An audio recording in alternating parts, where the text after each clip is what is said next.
Hello everybody, welcome back. Today as well we have got to another video. In this video I'll show you how you can add any NFC card to Apple Wallet.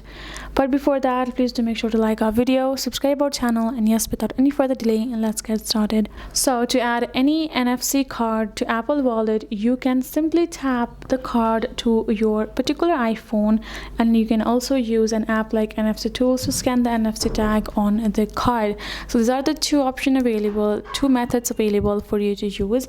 First thing is, as mentioned, you just have to have your physical NFC card with you,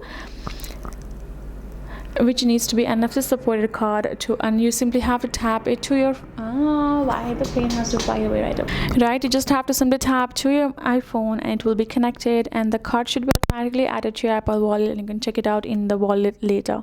Next thing is, simply go to your App Store and download the NFC tool. Once you have downloaded that particular NFC tool, once you have downloaded the app, open the NFC tool app, then press the orange red button and scan the orange read button, then scan the NFC tag on your card. The card should be automatically added to your Apple Wallet likewise as well.